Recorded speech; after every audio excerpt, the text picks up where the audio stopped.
everybody. Welcome to episode 20 of the Alexei podcast, which is also a special Christmas edition. And it'll be a look back over the year that's gone, the year in podcasting that we've had, slightly more than a year, I think. And a look to the future. We have, for once, we actually have some podcasts already in the bag, already recorded. We're not like somebody, running out to a petrol station on Christmas Eve looking for a present. We've got stuff for you which will last into the new year, and I'm very pleased about that. We have both physical stuff that we've recorded and also plans for the future. And so that's all very exciting. So hi, Talal. Hey, Lex. How do you feel about?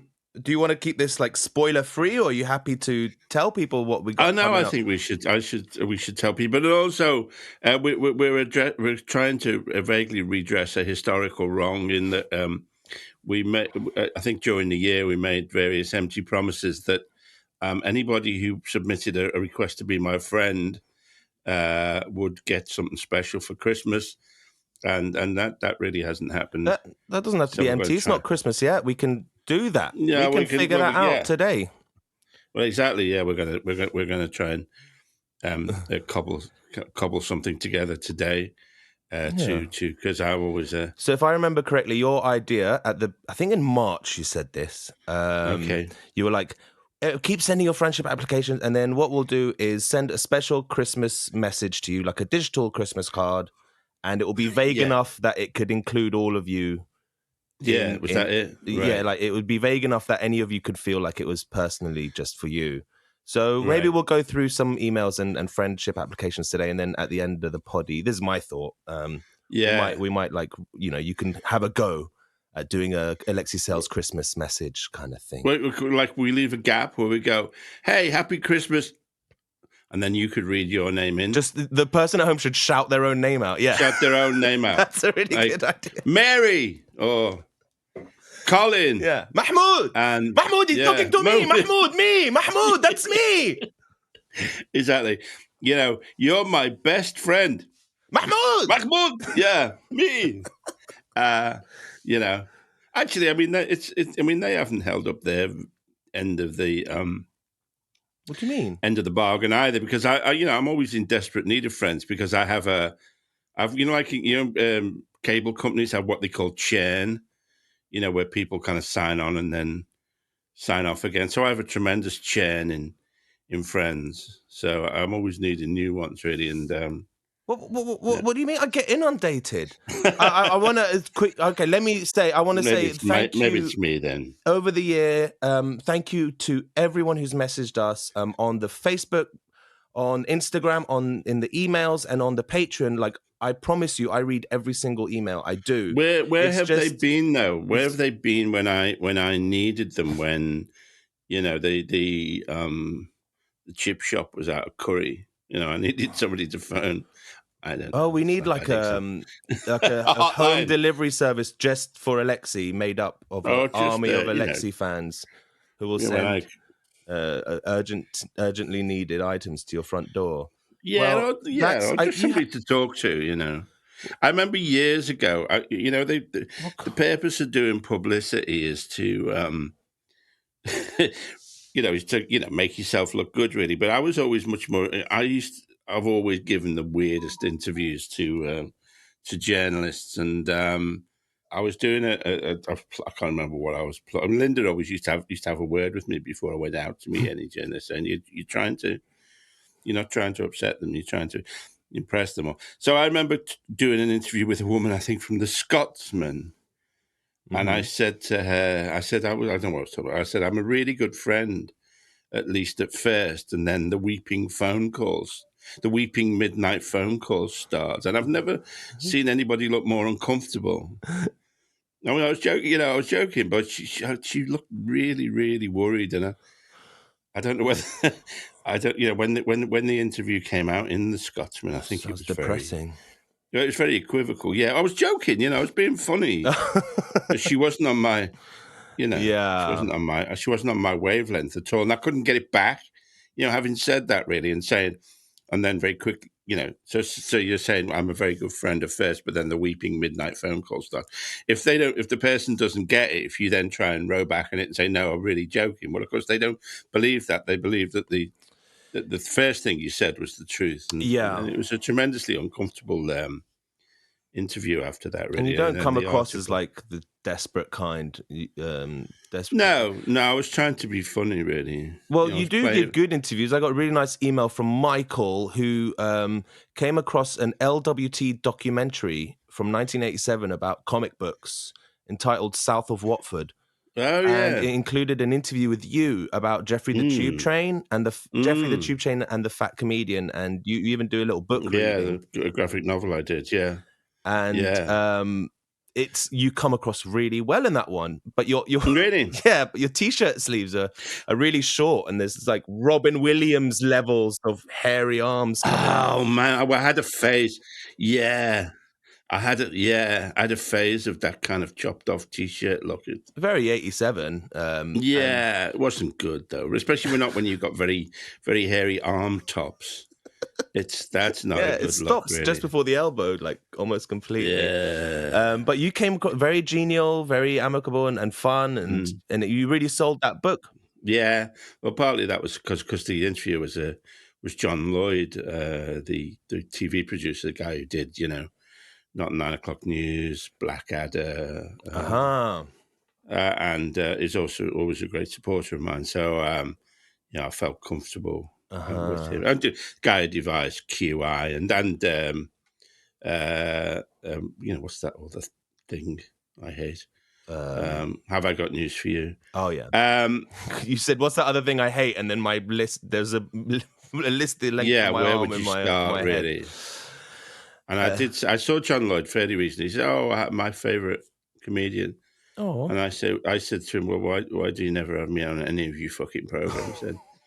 And he said, "Oh, you don't want to be on my programs," which was true. So, you know. He knows. Well, look, man, if you're desperate for the interaction, I'll give you the login for the email. You can have the Facebook login. You can get on there yourself and reply to everyone one by one. You want to spend a few days doing that? Yeah. Get on the Instagram. Get Alexei on the Instagram. Yes.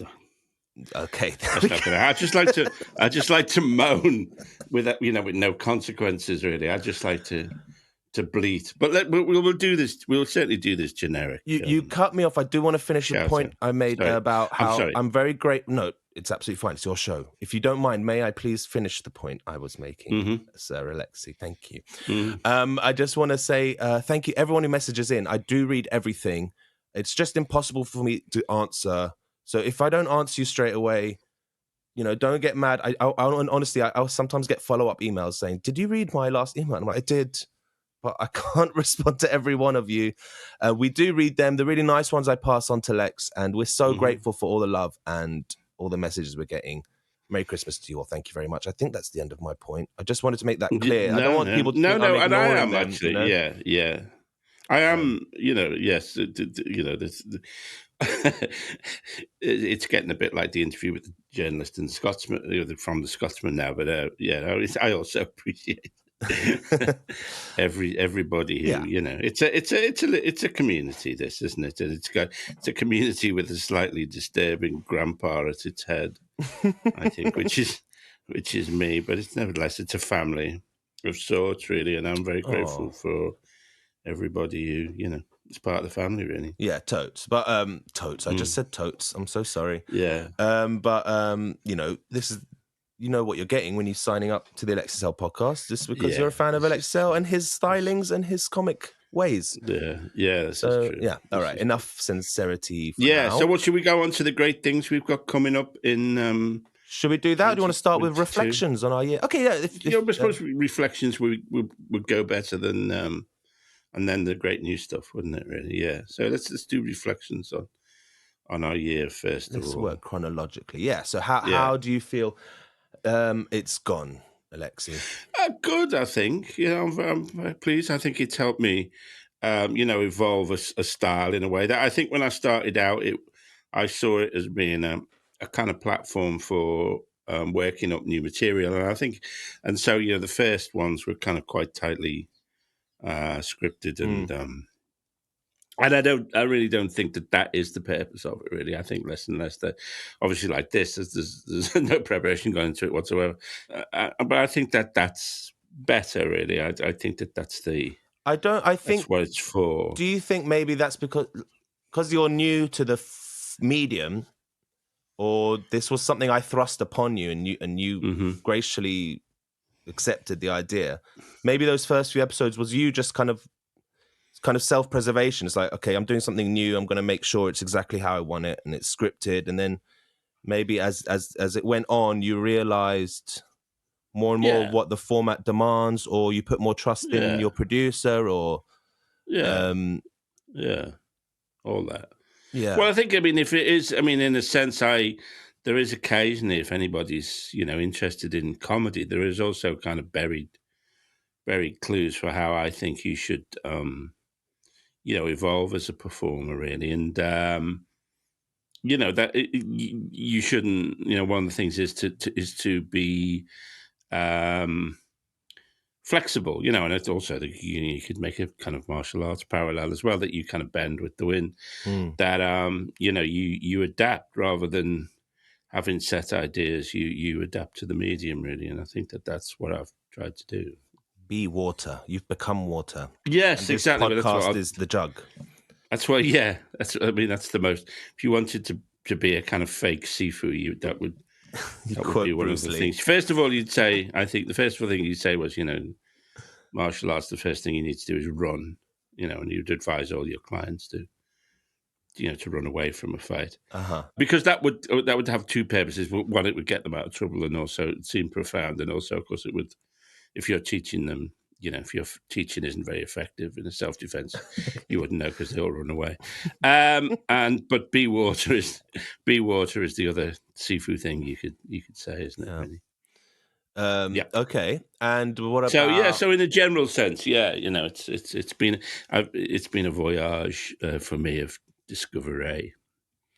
Excellent. I'm happy to hear that. And what about highlights? Is that a good question? Give me some highlights. Yeah, of your year sure. Well, I think that I liked the first the interview with Professor Preston. I think because that was really something different for me. I think that was really. He was very good, and he was very good on the Spanish Civil War. He was less good on anarchism. Anarchy, which I thought he'd be more informative about, really. But so at some point, I think we should probably go back through the alphabet and get. There's a couple of people who said, let's get a real anarchist to talk about anarchism, might be better. But no, I really enjoyed that. And then I had an amazing barbecue in his garden afterwards. Incredible. His son was an extraordinary chef. So that was nice as well. Wow. Free food is always free food. And then the bike rides, of course. The highlight of my life almost came via this podcast, because it was when I, through doing the bike rides, and then Ned Bolting and then Chris Boardman got in touch, and I went and did commentary on this year's Tour de France. That was like the most, that was literally more or less. That was one of the greatest events in my life, really. Oh, I'm so happy to hear that. Yeah, and that's obviously that came, and hopefully, I haven't really spoken to them for a while, but hopefully next year I will go to France one day and do a day with them at the finish line where they usually are. Oh my God! So I should actually speak, say hello to Ned. Fingers crossed. Everyone out there, make sure you tweet at Ned as well and let him know. That's a good idea. Start a campaign. Start #, Alexei at the finish line. Yeah. And all the political stuff, really. I think that. I think that. I can't claim, and you should never think that you've got any political influence, really. But certainly to a degree. We wander off in other weird directions, but to be able to occasionally articulate the pain and the rage and the Yeah. Other more positive feelings that the people on the left have is, for this podcast in a way to give some sort of focus to that. I think is also I found that satisfying in a way. I mean, it's obviously the situation of the left is. I mean, it's something, who are you as somebody like me who's on the left, what is the best, the best strategy for the left going forward, comrade, is a constant debate really. And incidentally, I'm there's a guy, Chris Williamson, the ex-MP, who is somebody who I admire. I think he's got a book out called 10 Years, or he will have a book out called 10 Years of Hard Labour, which is about the last 10 years of the struggle in the Labour Party. And I'm going to write a blurb. Wow. On the back or the front of the book. Wicked. And I recommend get them on the show. Oh, that's a good idea. Yeah, that's a good idea. Yes, it is a good idea. Yeah. I never think of doing that. Yeah. He's a very we need to get him on. We need to get Sting on the show. Sting, yeah. Penn and Teller would be great if you still have their number in your phone book. Yeah. Christoph Waltz. Actually, I did Christoph Waltz. Yes. Yeah. And Peter Capaldi. Capaldi. Yeah, Peter Capaldi. Actually, I think I don't know whether I did a director's commentary kind of thing. My episode of Doctor Who is being broadcast on, or is being released on Blu-ray as a special limited edition. And so last week I did, using this very microphone, I did a kind of a director's commentary thing. Me and Nicola Bryant, who played the Doctor's assistant in that episode of Doctor Who, and that's coming. I don't know when that's coming out, but it was very nice. She was very nice. And I'm getting a lot of correspondence agreeing with me that it would be great to do a reaction video, which is basically a commentary track about some Young Ones episodes. This was obviously just audio, but me and Nicola watched our scenes in Doctor Who as we did the commentary, and so I wouldn't mind doing that with Lisa. I'm sure she'd be happy to do it. Oh man, yeah, that would be incredible. We'd do it with video. We put it on YouTube. You do it. So I'm probably getting out. Right. So those first few episodes that were really tightly scripted, I think they were really strong. It's not that the podcast has like evolved. It's changed, but like those were really strong when you came in with like those really. It made my life easy and like. Yeah, it made me. I felt really good just watching you kind of recite these things you'd written over the week, and they were really punchy and strong opinions about current politics, and it really incited a big reaction from our listeners. But whether they agreed with you or not, a lot of people just really enjoyed hearing those thoughts said, and of course, all of that road culminated with getting the big jazz man on the show himself. Which was probably my highlight of the year. It was like. Actually, getting him in the room with us and,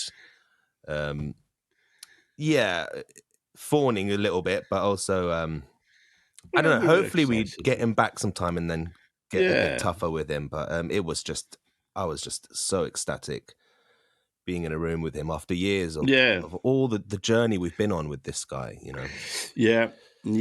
Yes, I should have quoted that myself, shouldn't I? So, and it was we were I was goofy for days afterwards. And, wonderful stuff. Lowlights. This is a good time to get it out. If there's anything you hate about the show, it's a good time to tell me if you want. Any lowlights from the show? I don't think so. Well, the Saul Williams episode is, is our lowest grossing episode. But that was,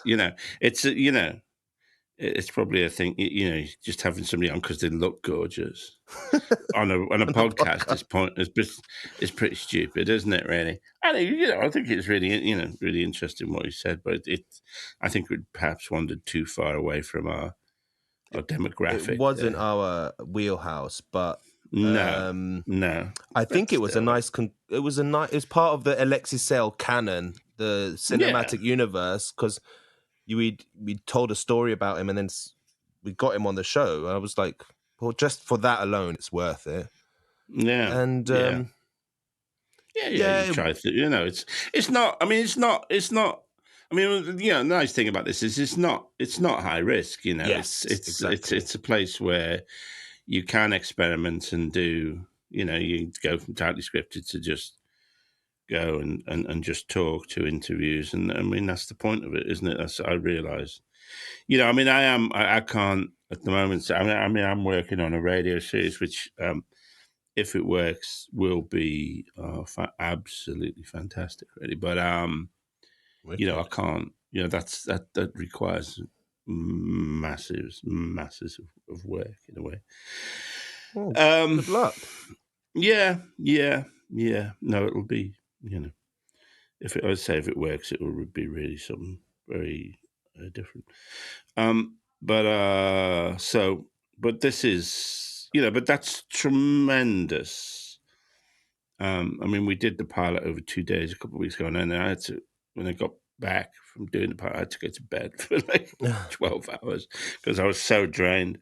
This is, you're much freer with this, and I think that's the point of it. Probably. Yeah, no one reviews podcasts. There's no no, and yeah, it's very low stakes because we're not putting. In terms of like money, we're not putting much into this at all. Pretty much, it's all actually. Thank you very much to the listeners. It's practically all self-funded by the Patreon now.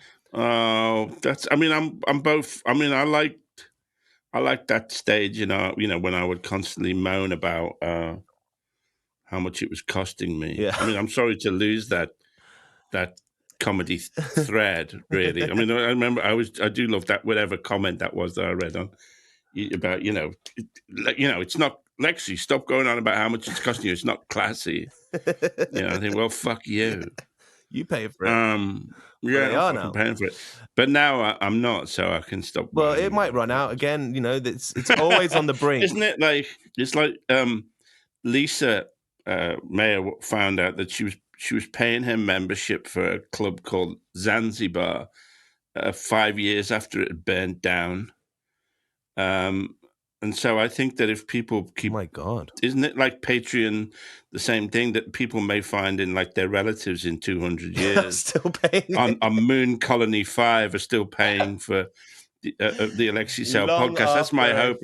Long after it's Alexei. And long after I remember to take the money out of the Patreon account, so I'll just randomly go on Patreon when I go. Oh my God, there's £100,000 here. Yeah, plus inflation. Exactly. There's a H.G. Wells novel called The Sleeper Awakes, which for some reason a guy, I can't remember why, is put into a coma in the Victorian era and wakes in the distant future. And because he's got investments, his investments have accrued so much that he's the richest man on the planet by a long way. And I can't remember what happens after that. I should maybe revisit it. But people are doing that these days with bloody cryptocurrency. They're like buying some and then forgetting about it, and then 5 years later, they're learning that they've earned £250. Yeah, well, I know a guy. He's got all this cryptocurrency. I knew a guy on various hard drives, but he's forgotten the passwords for the hard drive. So there's all this theoretical money. Anyway, but I'm hoping that maybe this Patreon account will be like that it will accrue until it becomes, massively powerful. Yeah. Financial. And if you want to contribute to our future wealth and happiness, yes, please go to patreon.com/Alexei podcast and drop a few quid our way. It goes towards making all these wonderful products we make, or the long gaps of silence. Yeah. And in fact, we are going to incur some further expenses, aren't we? Because we're going to, if we can seamlessly shift to our future output, we're going to have to go to Weymouth, and we're going to have to buy 2 standard class tickets to Weymouth and a night in a Well, The first fuck? class. All Come right. on, man. Well, I've got my senior citizen drive. You can go in. You can. It's like who was the. So the star who travel. The star travels in first Corden. class, and his kids are James back. Yeah, Corden. James Corden. That famous story about all kids and the wife and that are back in economy, aren't they? So maybe you can travel in economy, and I'll be in first class with my senior citizens rail card. I'll just sit in the toilet. Anyway, yes. Future plans. Great segue. Yeah. So we're going to go to Weymouth, and we're going to do a bike ride around Weymouth. But also, I made that remark at some point during the year about how Monkey World and the Bovington Tank Museum are next to each other, and then I fantasized about how what I would really like to see is monkeys driving tanks. This somehow, I don't know, I think it's something you did, led to an invitation from the Tank Museum to come down there and do a podcast from the inside of a tank or with the guy, one of their people. Well, I owe and massive thanks to John in the emails for literally after we mentioned that, emailed us and said he knows someone at the Tank Museum and made a connection for us. So it was something I was wanting to do anyway, but yeah, I'm but so we can't grateful do it for in a that. day. Incredible. Yeah. So we'll go down, we'll do a podcast in the Tank Museum. They also want me, I think, for their video chance to do my top 5. Yes. Did you watch tanks. it? Did you watch the one I sent you? I watched the Al Murray one, yeah. It's such good production. It makes our YouTube look like shit. I was so upset by that. Well, they've got, it's the Tank Museum. They've got, they've got money, man. Of course they got money. They got, all the arms industry behind them. Okay. Yeah, so they make these really... Maybe that's a calumny. They'll withdraw their offer now. Are you going to do it? Yeah. Linda I was having dinner last night, and Linda said, you gone quiet. What are you thinking about? I said, obviously my top 5 fucking tanks. That's what I'm thinking about. I've thought about nothing since. Yes. And I just to give you some I'm just going to tease you with my top 5 tanks. I'm going to say I'm going to do completely different ones to Al Murray, because fuck that. Yeah. I'm just going to say Miranda 2. Yeah, you heard me. She's doing Miranda a second 2. series.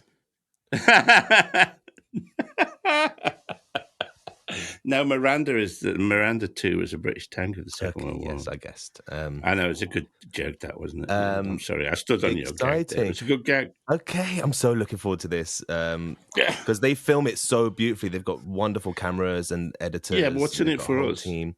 Well, they get hundreds of thousands of views on their YouTube videos, so that's good. Maybe you can squeeze in. You can maybe at the beginning of it be like, "We're here doing an episode of our podcast, and I'm going to do a top 5." If you can squeeze in a plug for the podcast. Pollination, yeah. Do you think Al Murray did it for nothing? He didn't get paid, did he? He was like, I think he probably got to ride around in tanks or something. I'm not sure if they paid him. No, actually, I think you might be upset by this, but I think he's done a similar thing to what he has a podcast all about World War II or wars or something like that.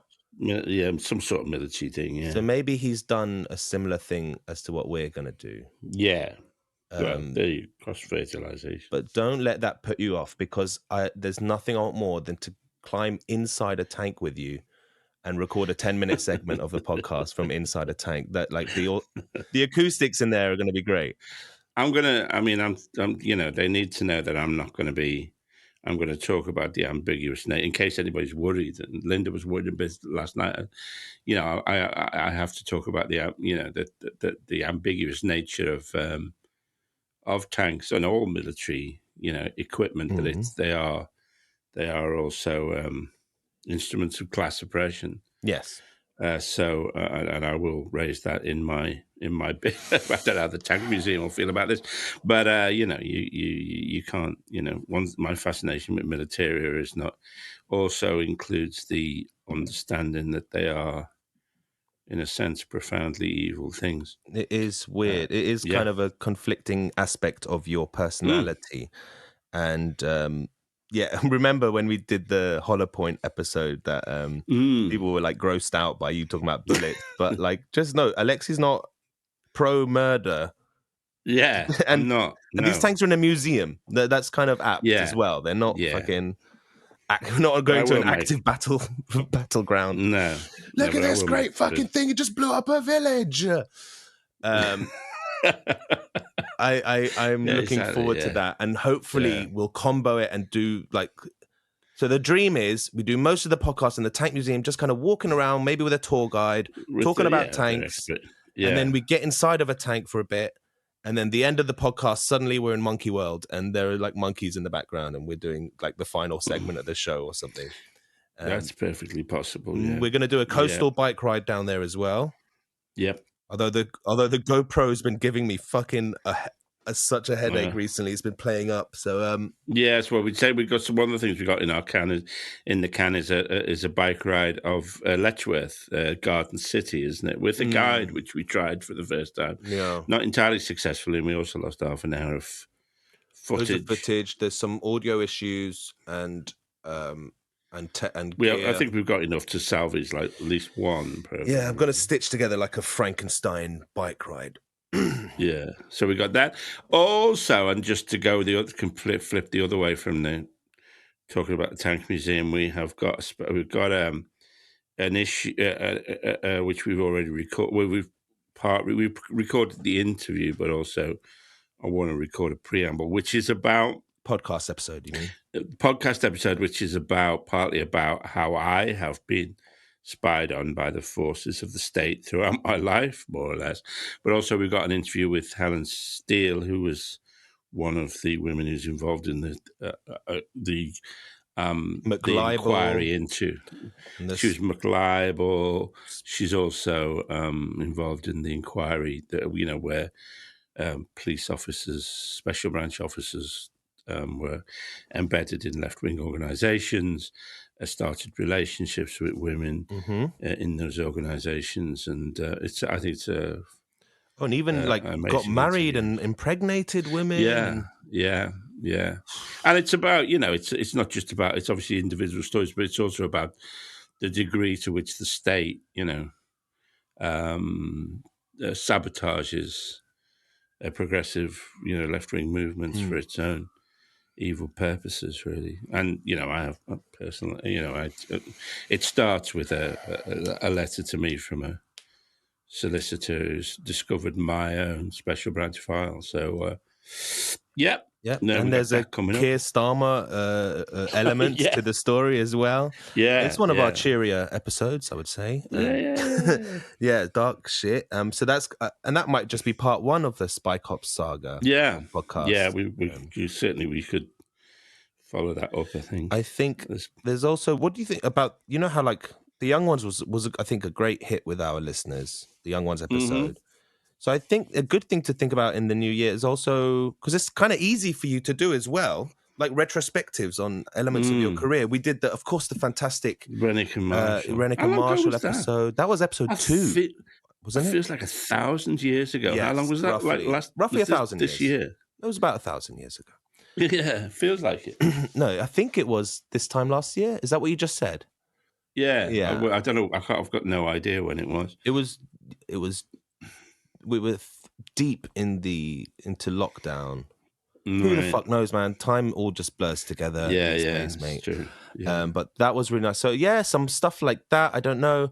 So like I said before, getting Sting on to talk about just exclusively talking about the bride the whole episode. That would be hilarious. I know my brother keeps asking me to ask you about. I know John got a new motor. It's one of his. Yeah. He's got that on vinyl, an original pressing of it. That's £34. Yeah. And he wants you to sign it. And I got an email about something you did about fish people. Where is it? And he actually stole the record in the 80s, and he feels bad for it. But he still cherishes it. But I think he contributes to the Patreon now to make up for it. No, fair enough. All crimes can be absolved by contributing. If you've committed any crime up to, I don't know, motion offences, non-lethal theft, victimless crime, but crimes. If like Martin Luther was Protestantism essentially came about because the Roman Catholic Church was selling absolutions, indulgences where you could basically buy your way into heaven. But similarly, if you have committed a minor crime, if you contribute to the Patreon account, you will be absolved. Yeah. You will have, be absolved. What is of your pain crime, without pleasure? morally. What is crime without redemption? Yeah. What is sin without atonement? They go hand in hand.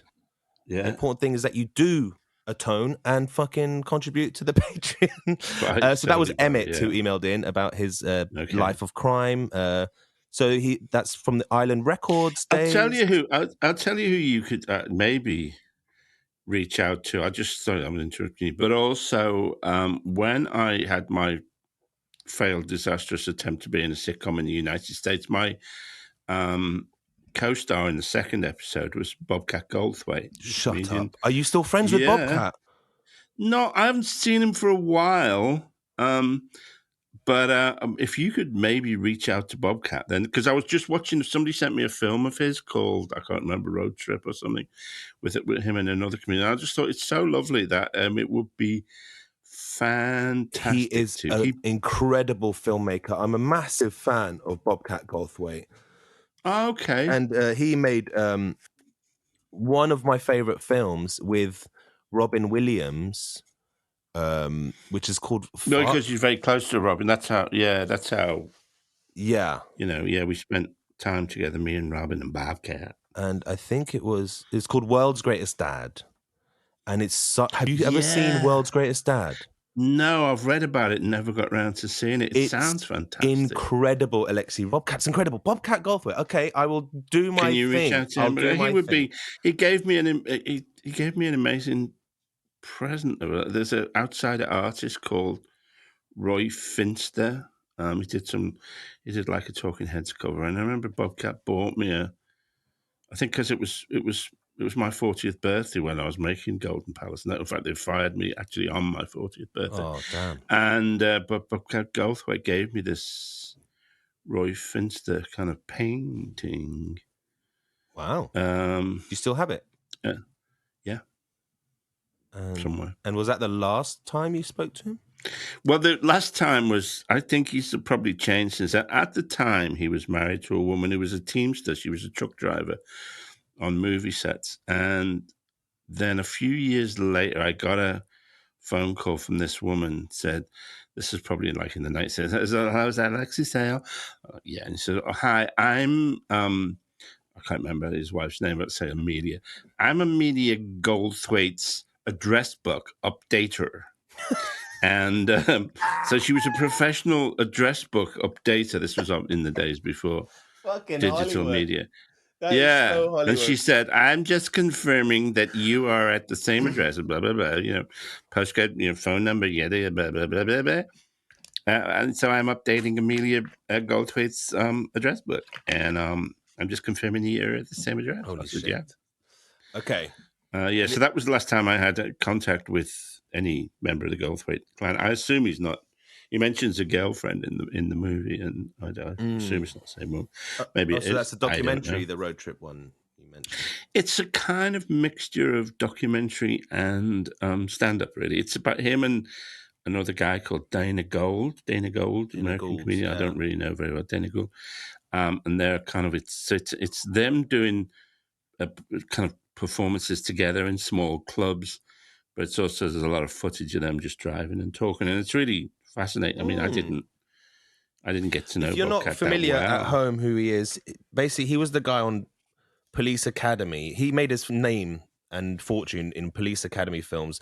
He was talk like that, like crazy character. When he was on Golden Palace, was he still doing that character? Was he still in that era of his life? I can't remember. I've kind of blotted a lot of that out because of it's so traumatic. But okay. Well, then I think he was still doing that voice. He must have been. And then at one point, he was a stand-up comedian also in that character. That was just kind of his stage persona. And then one day he just killed that persona, and now he just talks normally, and he still does stand-up and makes films.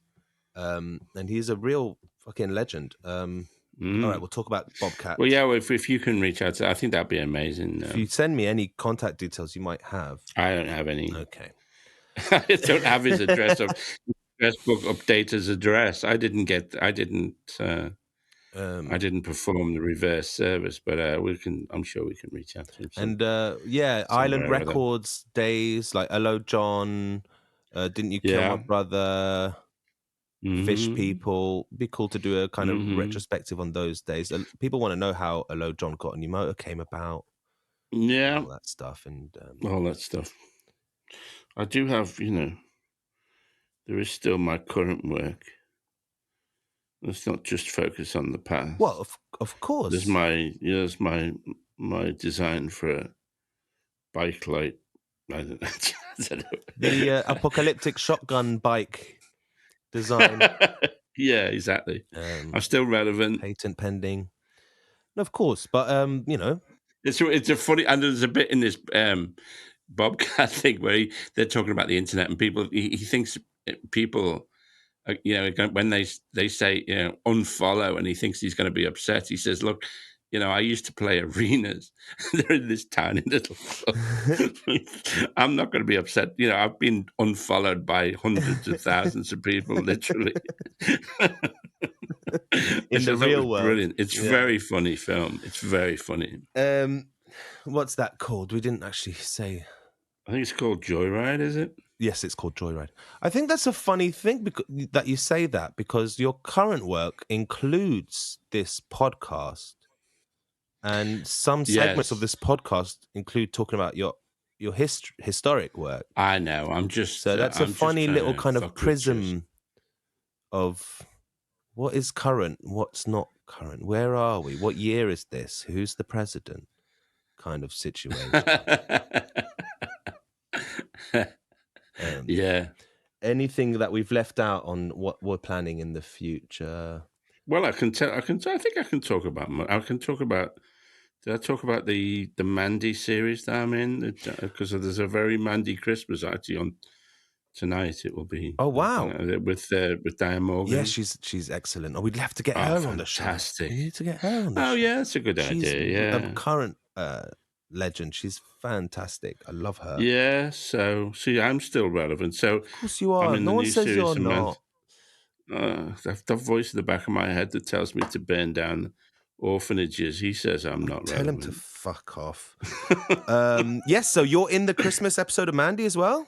No, I'm not in the Christmas episode. I'm in the new series. Okay. I'm not in it. So. I'm in the new series. Is that out yet? That goes out. No, I think it'll be out in the new year. Wicked. Yeah, you were filming that very recently. We had to schedule the podcast around your filming of that. That's right. That's really exciting, and I'm really happy to hear that. You're playing she's great. her uncle or something? No, I'm just a man who employs her in a sewage works. Oh, nice. But Tom Courtenay is also in my episode. So Tom Courtenay, but no, she's great. I mean, I think she's really very confident talent. Yeah.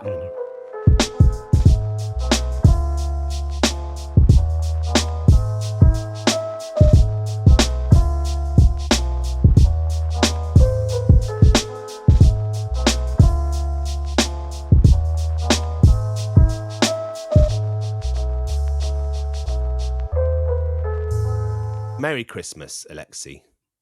Merry Christmas, Talal. This is, of course, we haven't mentioned Christmas once. I think, before we get into some emails, we're sending this out to you on Christmas Day, if everything goes to plan. So, obviously, you're going to do a nice Christmas message at the end of the episode, but are you cool with doing that? I don't know. I thought I was just going to try and give something to all these people who we promised. What am I going to say? It's going to be Christmas. It's like it's Alexei's Christmas message. Shouldn't we do some emails and mention some people? We will, I'll go through some emails. But I just want to quickly ask you a couple Christmas things, if that's all right. Okay, all right, yeah. How do you feel about Christmas? Better than I used to, I think, probably. Do you celebrate Hanukkah? No. You not put a menorah up and stuff? None of that stuff, really. No. Do you have a Christmas? We never did, because my parents were. Well, there's a bit in. Actually, I do. I can kind of. Yeah, we got. Yeah, I've got a Christmas tree that my niece gave us, like a live tree, like a little tree, and I can see it from here. I've put lights on it, and it's on the patio. Nice. And it looks lovely, yeah. But no, I do, there's a bit in my memoir, second volume, I think, about, was it the first one? Just about how, given that we were half Jewish, atheist, communists, Christmas was a surprisingly important occasion in our house. And my mother was completely psycho about Christmas, even though, and there was we used to have this tradition, as I say in the book, about shouting at the Queen's speech on the television, liar, parasite, bastard. That was the big, that was the high point of Christmas. But no, it was very, and Linda, because me and Linda, from very close, she's about, her family was about half a mile away from mine. Neither of the parents would back down about Christmas dinner, so I used to have to eat 2 Christmas dinners. Whoa. For many years. So, so it's better than it used to be. Yeah, it's all right. Okay, it's all right. Okay. What do you want for Christmas, young man? What would you like? What do you want for Christmas if Santa's to bring you anything this year? Well, what does Alexei want? What's missing in your life? Well, I'd like, there's this. It would be. I wouldn't really like anybody. If somebody could smuggle me in a Glock 9mm, Glock 17 9mm, that is, I would. I would be eternally. If you could just do that little thing for me. Yeah, I know it's like 25 years in prison, but I mean, I'd be, if you could, not necessarily a Glock, anything. Yeah, festive gift, little boy, something that brings joy. Come on. Wow. Semi-automatic handgun would be top of my list. I have to be honest. Okay. You hear that, Santa? All right. Haven't I ever raised that possibility before? New Year. I'm doing the cheesy ones. Come on, what are going to be your New Year resolutions? Well, I always say, my New Year's resolution is United Nations Resolution 242, which is a homeland for the Palestinian people. So I'll stick with that one, really. The other thing that I made a few years ago was that wave at more people. And I do occasionally still stick to that. I will wave at a tourist bus or a passing train. At random, really. It's a nice thing to do, waving. Yeah, it is. Don't wave at those, those vans that ship prisoners to and from the courts. The G4S van. Yeah, they're not having the best. Don't wave at them because you get some of this shout. Even though they're supposed to be soundproof, you can hear some very unpleasant things coming back out of them. It's really hard not to wave at a boat when you see a boat go by. Yes, I would. Yes, and I've occasionally I've been on a couple of river cruises. I will always wave enthusiastically at the other. You've got a good wave, I imagine. It's all right. You've got strong arms, big hands, quite tall. Yeah, expressive face. I reckon you've got a good wave on you. I don't think I've seen you wave. Thank you. Well, maybe give me a wave can record now. It's a good wave. Disappointing. It was more subdued than I imagined. I couldn't. I think waving. I think waving is maybe one of those things that has to happen spontaneously, and then it's got a kind of belief in it. You know, that I think if you try and fake it. It doesn't work. Really. It's like smiling, spontaneous, like a fake smile. Like smiling, exactly. Yeah, it's got to be spontaneous. It's such a weird thing to do when you think about it. Waving. It is really, yeah, at someone. But but I do. I will not all the time. I will, confusingly wave at a passing tourist bus or. Okay. So. Homeland for Palestine and wave more. Okay, cool. Good resolutions. I think I'm out of Christmas questions. Merry Christmas to you. Merry Christmas to everyone listening. Feliz Navidad. Feliz Navidad. I want to wish you a Merry Christmas.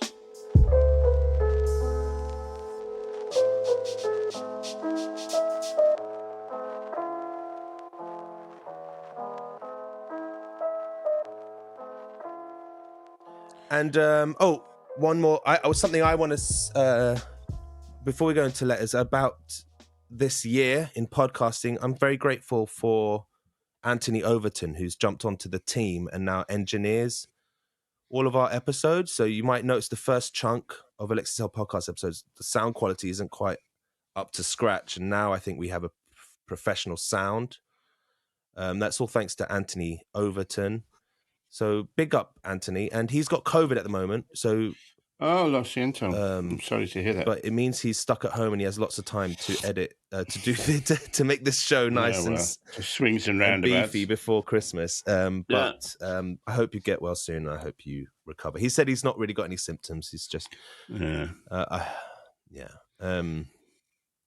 but he works on this show, so he must have lost his lack of taste a long time ago. All right, Emmett, I've sprinkled some emails in throughout the episode, but just shouting out to friendship. So over the year, we've had over 100 friendship requests. I'm going to do kind of quick fire. I'm going to throw quick fire friends at you. Okay, you were fawning for more friends at the beginning of this session. Yeah. Okay, so Emmett's a new friend of yours. Yeah. All right, Neil. Are these that's obviously the biggest friends, the best friends are those who contribute to the Patreon accounts. I used to say to my old agent Cassie Mayer, actually Lisa's sister, I used to say, I used to say, I love you, Cassie, but because you're my paid friend, because she was getting she had to be my friend. She had to be nice to me because she was my agent. And I sort of believe that a bit, really, that, paid friends are the best friends in some ways. But then patrons pay you. Yeah. Well, then you'll be their best paid friend. I don't know. I've lost the thread. I think this got a bit... You've never told me you love me. It's difficult now. I do love you. Oh, thank you, Dad. I mean, Alexei. I love you too.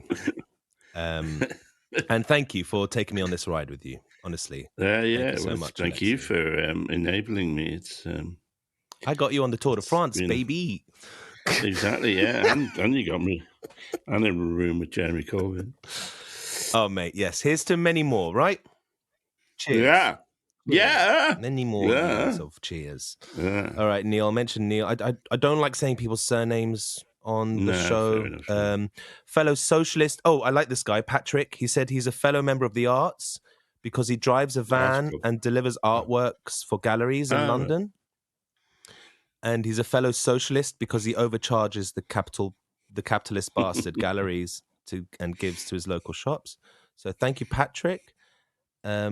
Andy in Hull wants to be your friend. Sean was so cool. She couldn't, for some reason or other, contribute to the Patreon.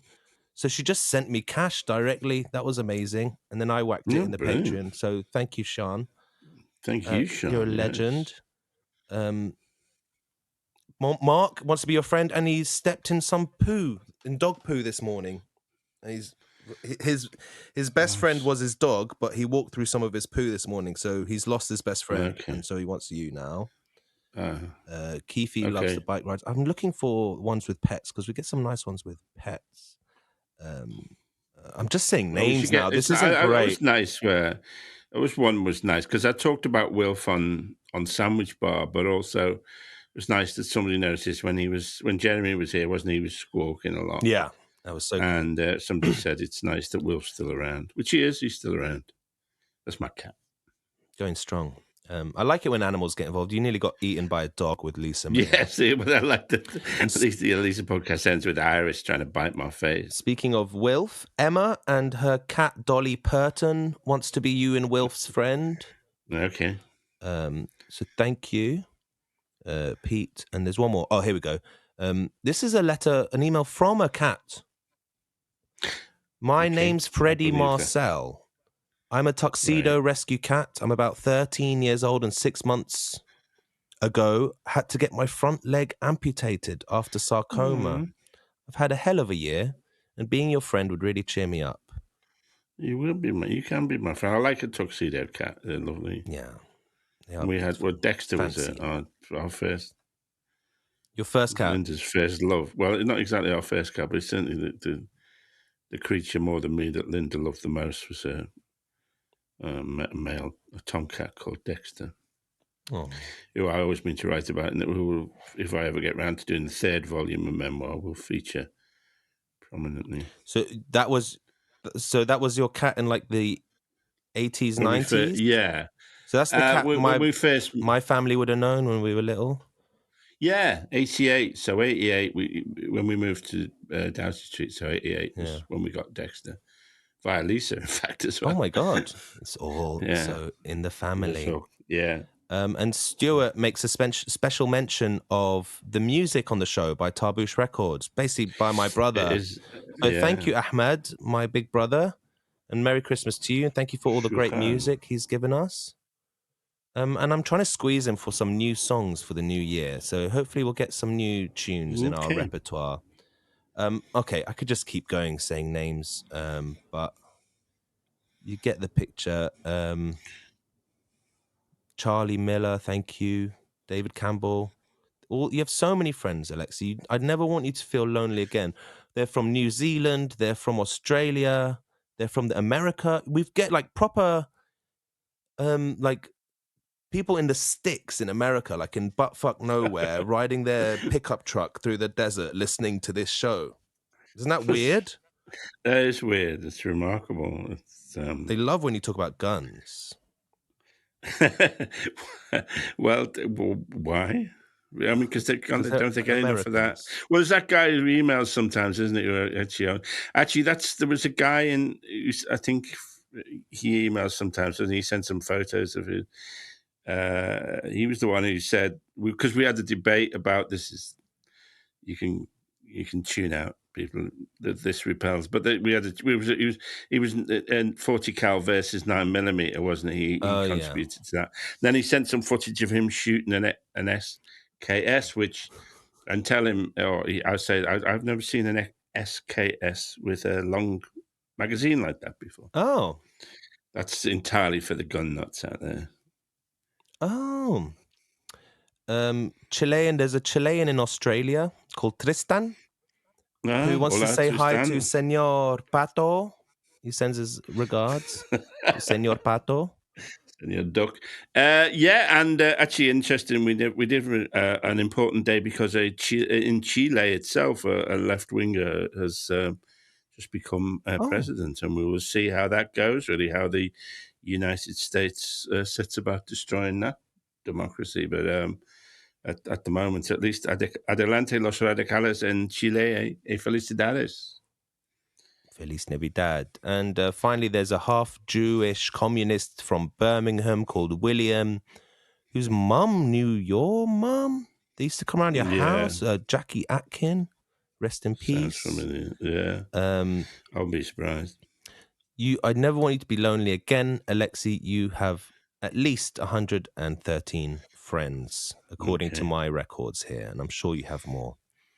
And me, 114. Again, until the weeping midnight phone calls start.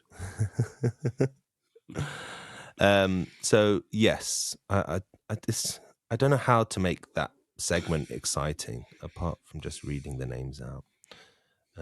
But much appreciated. Well, we should, What do we want to do about these guys? Let's do that with the gap then. Should we do that, and then people can they'll have that, won't they? And then they can put it on their answering machines and stuff like that. If I do Happy Christmas, Gap, you're my best friend, Gap, I love you, and then they can shout their own names. Yeah, and like don't limit it to just their name. How about this for a pitch? So like you can say like, I love the way you. Oh, right, and thank you so much for that time that you. And then whenever you hear it, says like Mad Libs, you at home, play along at home. If you're at home, so whenever you hear a gap, you just scream out something personal about yourself. Yeah. And just imagine that's Alexei saying that to you. Yeah. Say it in like a really frustrated. I mean, it won't be my I mean, the other thing I could do is I'd have to do every name under the sun and every activity because let's be realistic. Can't do that yet. I considered this morning emailing you a list of 113 names. I actually thought of this, and I thought better of it. I thought he's not going to want to do this. Yeah, no.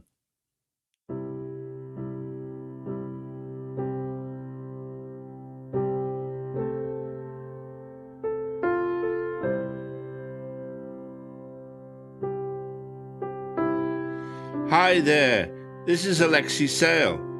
Hey, you're my best friend. One of the things I really like about you is the way that you, and also you, and hey, remember that time when we went to, and we did.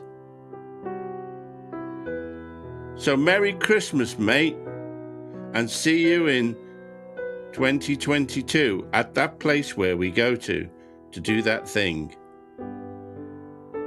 Happy Christmas, everybody. Happy New Year. See you in the new year for all those things that we talked about. Bye!